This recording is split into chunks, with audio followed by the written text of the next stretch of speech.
आज हम एक्सप्लेन करने वाले हैं 2015 में रिलीज़ हुई action drama movie the final master के बारे में।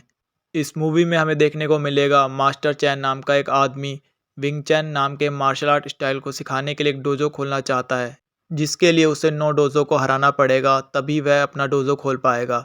उसका जो एक शिष्य होता है वह 8 डोजो को हरा देता है, लेकिन 9वें डोजो को हराने से पहले ही डर्टी पॉलिटिक्स के चलते उसके शिष्य को मरवा दिया जाता है। मास्टर चैन को इस बात का काफ़ी दुख पहुंचता है और वह अपने शिष्य के कातिल को मारकर उसका बदला लेते हैं। और जब दूसरे डोजो के मास्टर उसे कत्ल के इल्ज़ाम में पकड़ने आते हैं तो वह एक एक करके उनकी खूब धुनाई करता है और उन्हें भी हरा देता है। इससे पता चलता है कि वह विंग चैन का कितना बड़ा मास्टर है और वह इन सबसे कितना बेहतर है।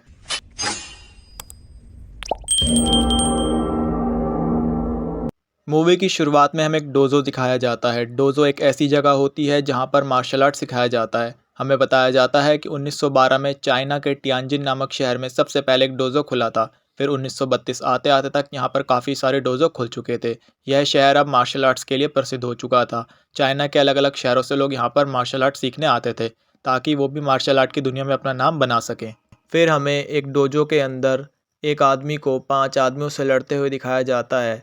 ये कोट पैंट वाला आदमी बड़ा ही फुर्तीला होता है और मार्शल आर्ट्स का एक्सपर्ट होता है। ये एक एक करके सभी को हरा देता है और उन्हें धूल चटा देता है। ये और कोई नहीं, मार्शल आर्ट का एक्सपर्ट मास्टर चैन होता है। यह विंग चैन नाम का कुंफू स्टाइल को करता है। फिर वह मास्टर जैन के पास आता है। वह उससे काफ़ी इम्प्रेस हो जाते हैं और कहते हैं कौन सा स्टाइल है। तो वह उन्हें बताता है कि यह साउथ चाइना में इस्तेमाल होने वाला विंग चैन स्टाइल है। तो वो उससे कहता है क्या तुम इसे आगे बढ़ाना चाहते हो? तो वो कहता है अगर आप चाहें तो मैं इसे लोगों को सिखाना चाहता हूँ। तो मास्टर जैन कहते हैं मैं इसमें तुम्हारी मदद करूँगा। फिर हम मास्टर जैंग और मास्टर चैन को एक रेस्टोरेंट में देखते हैं जहाँ वो बातचीत कर रहे होते हैं। मास्टर चैन मास्टर जैंग को बताते हैं कि किस प्रकार उनके मास्टर अपने अंतिम दिनों में शराब के नशे में डूबे रहे और उन्होंने विंग चैन को आगे नहीं बढ़ाया। अब इसकी जिम्मेदारी उनके कंधों पर है। वो अपने मास्टर के जैसे बिल्कुल नहीं बनना चाहते। तो मास्टर जैंग उसे टियानजिन शहर आकर अपना डोजो खोलने की सलाह देते हैं और वे उन्हें बताते हैं कि उन्हें कम से कम 9 डोजो को हराना होगा ताकि वे अपना डोजो खोल सकें। तो वो कहते हैं मैं इसमें तुम्हारी मदद करूँगा, लेकिन शर्त ये होगी कि जिसे वो सिखाएंगे वो टियानजिन शहर का ही होगा और वह खुद डोजो वालों से नहीं लड़ सकते, बल्कि उनका शिष्य ही उनसे लड़ेगा। पहले तो यह बात उन्हें थोड़ी पसंद नहीं आती, लेकिन फिर वह मास्टर जैंग की बात मान जाते हैं। मास्टर चैन की नज़र होटल में ही काम करने वाली एक लड़की पर जाती है जो कि काफ़ी सुंदर होती है। उसका नाम मिस झाओ होता है। मास्टर जैंग मास्टर चैन को बताते हैं कि होटल में वो जिस लड़की को देख रहे थे वो 17 साल की उम्र में बिना शादी के ही प्रेग्नेंट हो गई थी, जिस कारण उसकी और उसके घर वालों की काफ़ी बदनामी हुई। उसके घर वालों ने उसके बच्चे को डुबाकर मार दिया और उसकी कभी शादी नहीं हुई। उसके बाद मास्टर चैन झाओ से मिलने उसके होटल के बाहर जाते हैं और उससे मिलकर कहते हैं कि वह 3 साल तक टियानजिन शहर में रुकने वाले हैं, क्या वह उनसे शादी करेंगी? तो वह उससे कहती है कि वो 3 साल के बाद कहाँ जाएंगे? तो वो कहते हैं कि उसके बाद मैं गोंगटन नाम के शहर में जाऊंगा और वहीं जाकर रहूंगा। वो कहती है कि मैं किसी ब्राज़ीलियन से शादी करूंगी और साउथ अमेरिका में जाकर कोको की खेती करूंगी। मुझे तुमसे शादी करने में कोई दिलचस्पी नहीं है। और इतना कहकर वो वहाँ से चली जाती है। फिर अगले सीन में हमें दिखाया जाता है कि मास्टर चैन और जाओ की शादी हो गई है और वो टियानजिन शहर रहने जा रहे हैं और वे जाते हुए बातें साझा करते हैं कि वे किस तरीके से रहेंगे। अब हमें टियानजिन शहर का दृश्य दिखाया जाता है जहाँ पर एक पुल पर काफ़ी बड़ा जाम लगा हुआ होता है और मिसेज झाओ कहीं भाग रही होती हैं और मास्टर चैन उनके पीछे आ रहे होते हैं और कुछ गुंडे उनके पीछे आते हैं। मास्टर चैन उन सब से लड़ते हैं और एक एक करके उन सभी को नीचे गिराते जाते हैं और उनकी खूब पिटाई करते हैं। ये सब पीछे खड़े मज़दूर देख रहे होते हैं। वहीं दूसरी तरफ एक मज़दूर उनका पीछा करता है जिसका नाम होता है गैंग। गैंग उनके कपड़ों से पहचान लेता है कि वह इस शहर के नहीं हैं, लेकिन झाओ उसे काफ़ी पसंद आ जाती है और सुंदर लगती है, तो वह उनका पीछा करता है। वो घर में आता है और झाओ से कहता है कि उसका पति कहाँ है। लगता है कि वो कोई डोजो का मास्टर है। वह कहता है कि मैं उसे चुनौती देने आया हूँ और उसे हराकर ही आज जाऊँगा। फिर वह उसे कहती है कि वो बाहर गए हुए हैं, बस आते ही होंगे, तुम जब तक यहाँ पर बैठो और उनका इंतज़ार करो। फिर वो वहाँ बैठ के उसे देखने लगता है। फिर कुछ समय बाद मास्टर चैन वापस घर आ जाते हैं और गैंग की इच्छा पूरी कर देते हैं और उसके साथ लड़ाई करते हैं।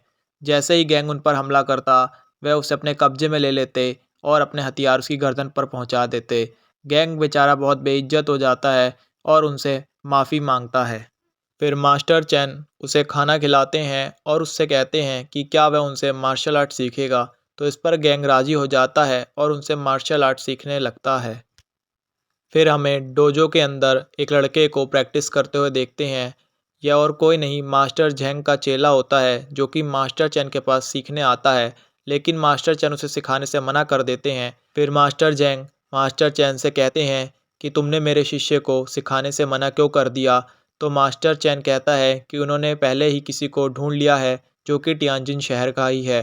फिर वह दोनों आपस में प्रैक्टिस करते हैं और मास्टर झेंग उसे बताते हैं कि जब तुम 8 डोजो को हरा दोगे, तो बाकी के डोजो तुम्हारे शिष्य को सबसे ताकतवर डोजो के शिष्य से भिड़वाएंगे, ताकि वह तुम्हारे शिष्य को हरा दे और तुम डोजो ना खोल पाओ।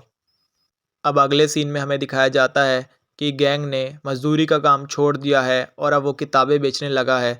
लेकिन उसके पास मजदूरों वाली गाड़ी होती है, तो दूसरे मजदूर आकर उसे धमकाते हैं कि अब तुम मजदूर नहीं रहे, तुम्हें ये गाड़ी रखने का कोई अधिकार नहीं है, इसलिए ये गाड़ी अब तुम हमें दे दो। लेकिन वो मना कर देता है। तो फिर वह उससे लड़ने लगते हैं और उसकी खूब पिटाई करते हैं।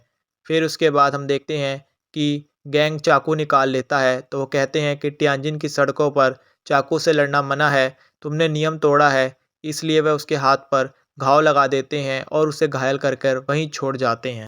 फिर यह लड़की, जो कि चाय की दुकान चलाती है, अपने बाल काटती है और उसे जलाकर उसकी राख गैंग के हाथ में भर देती है, ताकि उसका घाव भर जाए और खून रुक जाए। अगले सीन में हमें दिखाया जाता है कि गैंग एक डोजो के अंदर होता है, जहां उसकी पहली फ़ाइट इस गंजे से होती है। दोनों चाकुओं से काफ़ी अच्छा लड़ते हैं और एक दूसरे पर वार करते हैं, लेकिन गैंग थोड़ा ज़्यादा अच्छा लड़ता है और इसलिए वह उस पर भारी पड़ता है और आखिर में उसे हरा देता है। इनाम में गैंग को एक दावत दी जाती है, तो वह उससे पूछते हैं कि वह किस होटल में जाकर खाना खाना पसंद करेगा। तो वह सब लोगों को यहाँ इस चाय वाली लड़की की दुकान पर ले आता है और सबको चाय पिलवाता है। और ये चाय वाली लड़की भी गैंग को देखकर बहुत खुश होती है और खुश होती है कि गैंग ने अपनी पहली फ़ाइट जीत ली है। फिर हमें दिखाते हैं मास्टर चैन अपनी बीवी के लिए कुत्ता खरीदते हैं, लेकिन वो वहाँ से डर कर भाग जाती है और मार्केट में भागते भागते दूर आ जाती है। तभी एक बच्चा उसका पर्स चोरी करके भाग जाता है और अपने अड्डे पर चला जाता है। जब वो वहाँ पर जाती है, तो वहाँ पर काफ़ी सारे गुंडे होते हैं और उन्हें घेर लेते हैं। तभी वहाँ पर मास्टर चैन आ जाते हैं और एक एक करके सबसे फ़ाइट करते हैं।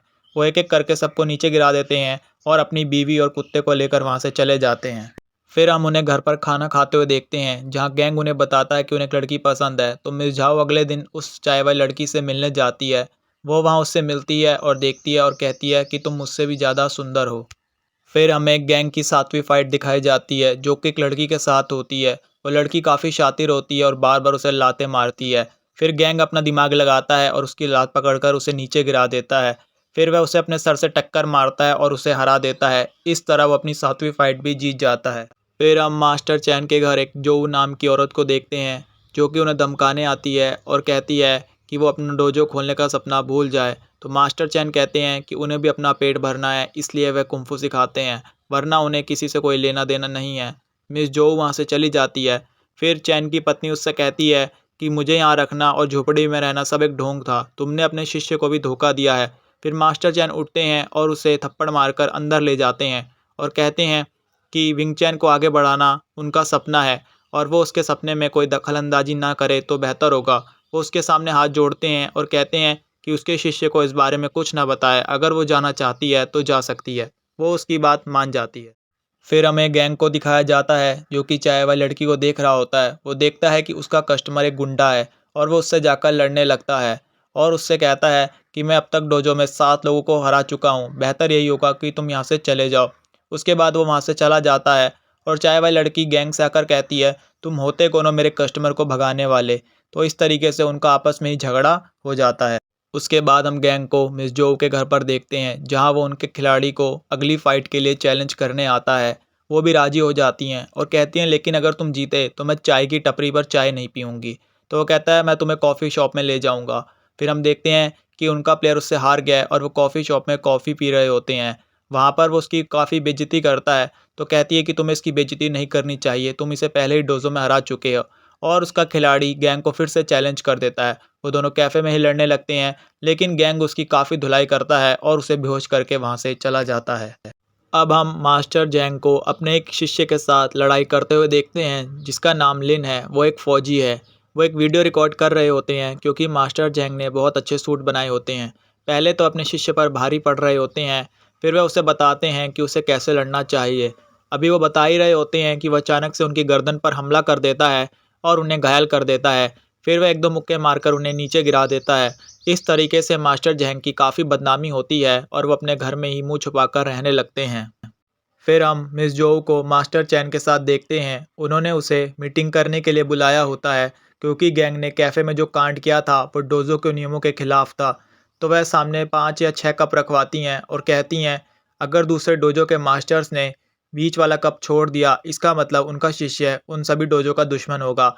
वो सभी साइड वाले कप उठा लेते हैं और बीच वाला कप मास्टर चैन को उठाना पड़ता है। इसका मतलब उनका शिष्य अब दूसरे डोजो वालों का दुश्मन है। फिर वह उन्हें कहती है कि उनके शिष्य को इसकी भरपाई करनी होगी और ऊपर छत पर ले आती है। वहाँ हम देखते हैं कि नीचे गैंग की काफ़ी धुलाई हो रही होती है और उसे ले जाकर जीप में डाला जा रहा होता है। फिर हम देखते हैं कि गैंग जैसे-तैसे करके खुद को सँभालता है और उन गुंडों का मुकाबला करता है। वो एक-एक करके उनकी धुलाई करता है और उन्हें नीचे गिराकर बेहोश कर देता है। फिर हमारे मेन विलन लिन की एंट्री होती है, जो कि एक फ़ौजी है। उसी ने मास्टर ज़ैंग को हराया था। वो आता है और उससे कहता है, क्या तुम तलवार से मुकाबला करना चाहोगे? गैंग तलवार पकड़ लेता है और जैसे ही वो म्यान से तलवार बाहर निकालने लगता है, तभी लिन उसके पेट में 2 चाकू घुसा देता है और उसे गाड़ी में डाल के शहर के बाहर फेंक आता है। अब हमें दिखाया जाता है कि मास्टर ज़ैंग बदनामी के कारण अपनी पत्नी के साथ तियानजिन शहर छोड़कर ब्राज़ील जा रहे हैं। फिर सीन गैंग पर शिफ्ट होता है, जहाँ हमें दिखाया जाता है कि वो वापस शहर के अंदर आ गया है। वो चाय वाली लड़की को देखता है, लेकिन उसके पास नहीं जाता। फिर उसे अपने मज़दूर दोस्त दिखाई देते हैं। वो उनके साथ गाड़ी को धक्का लगाते-लगाते नीचे गिर जाता है और वहीं मर जाता है। फिर वही मज़दूर दोस्त उसका अंतिम संस्कार करते हैं। फिर हमें दूसरी तरफ दिखाया जाता है कि मास्टर चैन अपना डोजो तोड़ रहे होते हैं और जो उनसे कहती है कि लिन ने एक बहुत ही बड़ी जगह खरीदी है, जहाँ पर वो तुम्हें एक डोजो खोल कर देंगे, तुम वहाँ के मास्टर बन जाना।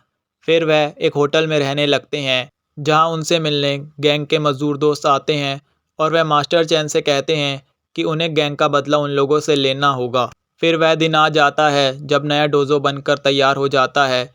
मास्टर चैन जब वहाँ जा रहे होते हैं, तो रास्ते में उसे वही चाय वाली लड़की दिखाई देती है। वह उसकी दुकान पर रुकते हैं और उससे बातचीत करते हैं। वह लड़की कहती है कि उसका भी एक दोस्त मार्शल आर्ट किया करता था और उसे कैसे गुंडों ने पीट-पीट के मार डाला। वह कहती है क्या वह उसे न्याय दिलाएंगे। फिर मास्टर चैन उस नए डोजो में आ जाते हैं, जहाँ पर दूसरे डोजो के मास्टर्स मिसेस जोऊ और लिन होते हैं। वह लिन पर हमला कर देते हैं, लेकिन जोऊ उसे बचा लेती है। फिर वह मूवी देखने लगते हैं और बीच में ही सारे मास्टर्स मास्टर चैन पर हमला कर देते हैं और उसे नीचे गिरा देते हैं। लेकिन मास्टर चैन जैसे-तैसे लिन का गला काट देते हैं और उसे मार देते हैं। फिर सारे मास्टर उससे लड़ने लगते हैं और उसे पकड़ लेते हैं। लेकिन वो जैसे ही मास्टर चैन को मारने वाले होते हैं, वह कहते हैं कि उनके मरने के साथ ही विंग चन स्टाइल ख़त्म हो जाएगा। वह कहते हैं कि मरने से पहले मैं शिष्यों को कुछ गुर सिखाना चाहता हूँ, ताकि विंग चन जिंदा रहे। तो वो उसकी बात मान लेते हैं और उसे छोड़ देते हैं। लेकिन मास्टर चैन बहुत ही चालाक होते हैं, वे सब पर हमला करके वहाँ से भाग जाते हैं। वहीं हमें दूसरी तरफ दिखाया जाता है कि मास्टर चैन की पत्नी झाओ भी शहर छोड़कर भाग रही होती है और अपने आप को संभाल रही होती हैं। और मास्टर चैन एक-एक करके सभी शिष्यों को पीट रहे होते हैं। वह सभी शिष्यों की खूब धुलाई करते हैं। कोई भी शिष्य उन्हें पकड़ नहीं पाता। फिर डोजो के मास्टर्स उन्हें पकड़ने आते हैं और उनसे लड़ाई करते हैं। लेकिन मास्टर चैन सभी को एक-एक करके हरा देते हैं और उनकी खूब धुलाई करते हैं। फिर रिक्शे पर एक अपाहिज मास्टर आता है और चैन से लड़ाई करता है। वही एक ऐसा मास्टर होता है जो चैन को एक घाव दे पाता है, लेकिन चैन उसे भी हरा देता है, लेकिन उसे मारता नहीं है। वह चैन को अपने हथियार गिफ्ट कर देता है और कहता है कि तुम बहुत अच्छा लड़ते हो। उसके बाद चैन उसी के हथियारों से लड़ता है और बाकी के बचे हुए मास्टरों को भी घायल कर देता है। फिर वह मिस जोऊ के पास जाता है। मिस जोऊ उस पर हमला करती उससे ही पहले वो उसके कान की बाली काट देता है और उसे छोड़ देता है, क्योंकि वह औरत होती है। फिर मास्टर चैन वहाँ से स्टेशन पर आ जाते हैं, जहाँ पर उन्हें ट्रेन पकड़नी थी। लेकिन वहाँ उन्हें उनकी पत्नी दिखाई नहीं देती और अपने कुत्ते को लेकर वो ट्रेन में चढ़ जाते हैं। फिर हमें दिखाया जाता है कि उनकी पत्नी अभी स्टेशन पर ही होती है और उन्हें ढूंढ रही होती है, लेकिन वह उसे नहीं मिलते क्योंकि वो पहले ही ट्रेन में चढ़ गया होता है। फिर 2 पुलिस वाले उसका पीछा कर रहे होते हैं और वह उन्हें पकड़ लेते हैं। फिर मिस जोऊ आती है और कहती है कि क्या वह जानती है कि उसके पति ने क्या किया है। तो वह कहती है कि मैं इस सब की ज़िम्मेदारी लेती हूँ, आप मुझे पकड़ कर ले जा सकते हैं। लेकिन मिस जोऊ उसे नहीं पकड़ती और वहीं छोड़कर चली जाती है और दूसरे मास्टर से कहती है कि जो व्यक्ति भाग रहा हो, डोजो के नियम के अनुसार वो मर चुका है। फिर मिस जोऊ एक खत लिखकर जासूस को देती हैं और उस जासूस को मास्टर चैन की पत्नी के पीछे लगा देती हैं। उस खत में मिस जोऊ ने मास्टर चैन के लिए लिखा होता है, अगर मैं तुम्हें एक खत भेज सकती हूँ तो मैं तुम्हारा गला भी कटवा सकती हूँ। जो कुछ भी तुमने टियानजिन शहर में किया, अगर तुमने किसी को बताया तो तुम जिंदा नहीं रहोगे। फिर हम मास्टर चैन को ट्रेन में सफ़र करते हुए देखते हैं। उनके हाथ में किताब होती है जिस पर खून लगा होता है। वो खून गैंग का ही होता है और वो किताब उसे चाय वाली लड़की ने ही दी होती है। और फिर हमें अंत में ट्रेन का दृश्य दिखाया जाता है जो कि गैंगडन जा रही होती है और इस तरह हमारी ये फ़िल्म यहीं पर ख़त्म हो जाती है।